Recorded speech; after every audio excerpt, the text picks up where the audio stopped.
오늘은 페드와치 전망부터 보여드리겠습니다. 물론 과도기 순간을 제가 캡처했기 때문에 잠시 후 안정을 찾겠지만 오락가락 갈피를 찾지 못하는 이 전망표에 시장 참여자들의 혼란이 집약되어 있습니다. FOMC가 이제 곧 열립니다. 1%의 확률을 뚫지 않는다면 연준이 이번 달에 금리 동결을 할 확률은 99%를 기록하고 있습니다. 이미 기정사실화 되어 있는 것 같고요. 저를 포함한 많은 사람들의 관심은 결국 점도표와 파월의 기자회견에 쏠려 있습니다. 파월이 어떻게 얘기를 할 것인가 혹은 점도표가 어떻게 찍혀 나올 것인가 이게 관건인데요. 좀 더 논의를 좁혀보면 사실 파월이 할 수 있는 얘기에는 어느 정도 정형화된 틀이 있을 것 같습니다.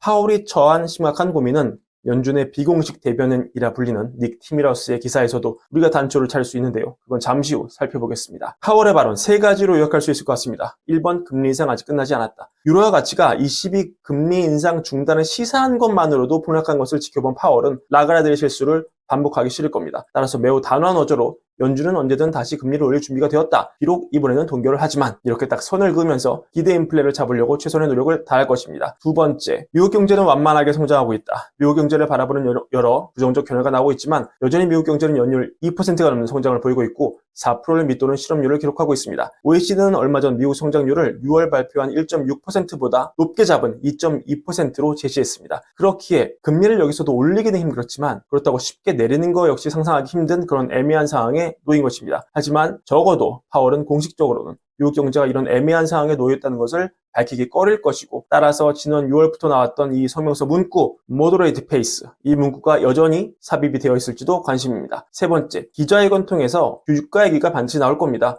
기자들이 이 이슈를 빼놓을 리가 없기 때문이죠. 파월은 아마도 국제유가 상승을 굉장히 우려스러운 눈으로 바라보고 있다. 앞으로 이런 추세 이어질 경우 더욱 긴축적인 상황에 놓일 수 있다. 이런 식의 발언으로 시장을 어렵게 할 가능성이 높다고 역시 봐야 할 것 같습니다. 네 번째, 단골 메뉴인 데이터 디펜던트 역시나 몇 번에 걸쳐 강조되어 나올 겁니다. 사실 연준은 이미 미래를 예견해서 내다보는 즉 앨런 그린스펀 시절 쓰였던 그린스펀 웨이, 그린스펀 어프로치를 거의 폐기했기 때문에 애초에 어떤 정책 결정자의 직감과 경험이 들어갈 그런 방법론의 룸이 없습니다. 그렇기에 연준이 금리 경로를 바꿀 수 있는 유일한 수단은 결국 나쁜 데이터를 실제로 확인할 수 있는 것밖에는 없다고 봐야 할 것 같습니다.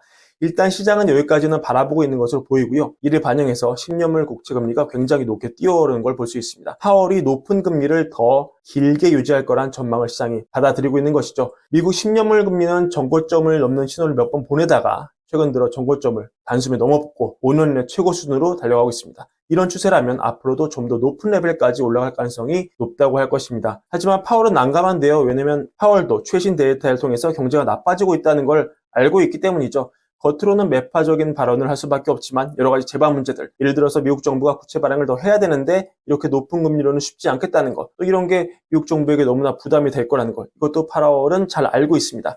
또 다양한 기업에서 정리해고 움직임이 나오고 있다는 것, 중소기업들이 높은 금리에 시달리면서 많은 수가 도산하고 있다. 이런 사실도 역시 데이터로 그는 바라보고 있습니다.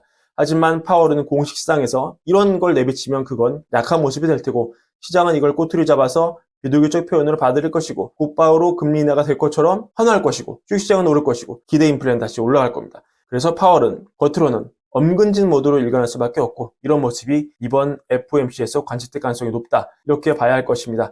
하지만 마치 기자회견 백브리핑과 같이 연준이 경제의 약함 또한 고려하고 있다. 이런 시그널을 또한 파월은 주기를 원할 것이고 그래서 연준의 비공식 대변인이라 불리는 닉 티미러스가 등판을 했습니다. 파월이 말하고 싶지만 말하지 못하는 부분을 티미라우스가 대신해서 써준 것이죠. 티미라우스는 연착륙이 어려운 이유란 기사를 통해서 5가지 문제점을 지적합니다. 첫 번째, 연착륙을 언급하는 월저널 기사가 많이 나오면 나올수록 그런 높은 확률로 바로 침체가 올 확률이 높았다는 것입니다. 두 번째, 연준이 너무 높은 기간 동안 긴축적인 상황을 유지하고 있다 이런 건데요. 이 그래프만 보더라도 연준은 매우 짧은 기간 금리를 높게 올리고 또한 길게 금리를 올려놓고 있다는 것을 볼 수 있습니다. 세 번째, 경제가 너무 뜨거워서 이게 오히려 경착륙으로 이어질 수 있다. 이런 지적인데요. 즉 2분기에 비금융 기업 이익이 증가하는 것을 보고 또 주식시장에서 투자자들이 이번 분기 이익이 하락할 것으로 예상한다는 신호를 보내지 않는 것. 이게 연준 입장에서 너무 괴로울 것이다. 이런 인용을 통해서 파월의 곤란한 처지를 보여줍니다. 네 번째, 에너지 가격 상승인데요. 이건 여러분들 이미 잘 아실 테니 패스를 하고요. 다섯 번째, 저금리에 길들여진 기업들이 금리가 훨씬 더 오랜 기간 동안 낮을 것으로 기대하고 투자 계획을 세웠을 수 있다는 겁니다. 예상이 깨진 채로 오래 지속된다면 고금리로 망가지는 기업이 하나둘씩 늘어나면서 결국 경제가 하드랜딩으로 가는 경착륙이 될 수밖에 없다. 이런 게 기사의 요지입니다. 팀에서 이번 기사는 아마도 파월이 속으로밖에 생각할 수 없는 그런 속내일 겁니다. 일본에 그런 게 있죠. 이 혼내와 타테마에. 혼내가 속마음이면 타테마에는 겉으로 보이는 그런 것들인데요.